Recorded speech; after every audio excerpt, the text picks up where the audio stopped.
Hey, it's Nova, and I'm going to be talking about 2020 anime.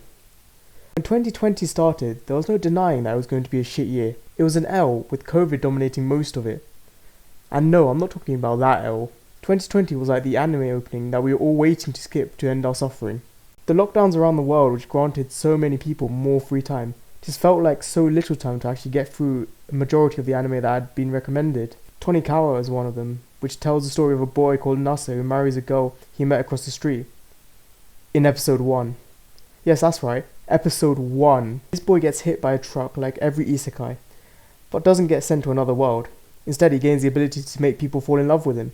Talentless Nana is a show about a school of teenagers with special powers. So take My Hero Academia and add an imposter from Among Us in there, and you have a brief synopsis of the series.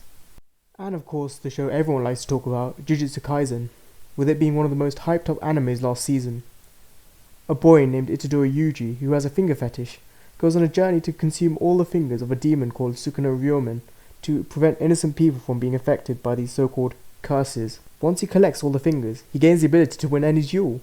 This is a version of Exodia that couldn't be included in Yu-Gi-Oh! Because his summon would be so long. Imagine trying to draw 20 cards to win the duel. And we had one of the biggest anime turn-ons for the biggest turn-off year we've had. An anime that truly tested the borderline between ecchi anime and off-brand. There were several series such as Fruits Basket, Haikyuu, ReZero and Food Wars, which were all shows that had continuations. The release of Part 5 of JoJo was something that had shown a good improvement across the series in my opinion. Giorno's theme regarded by most as the most likeable theme of any character, one of the shows that was delayed due to Corona. We also had the release of the final season of Attack on Titan nearing the end, which made for a great start to 2021. And let's be honest, who wasn't hyped for it? With the community spamming tweets and posts about it before the actual release date. You'd have to be living under a rock to not see there at least one. Then you have the 4th season of the 7 Deadly Sins. Oh, where do I start with that? Look at this dude. Wait till you see the... No, no, no, no.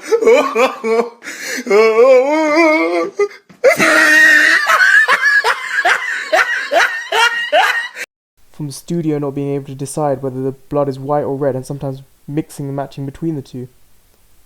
The flawed fight animations, especially for important fights such as Meliodas vs Escanor, but this was to be expected since Studio Dean, the people responsible for the animation, were given the task at the last minute, and are also known for making anime such as Konosuba, one that doesn't rely so heavily on fight animations. Even the detail on animations of background characters. Let's play a game called Guess the Main Character in this Scene. Did you find him? Did you guess from the fact that his face is the only one showing, or because the armor of everyone around him looks like paper mache?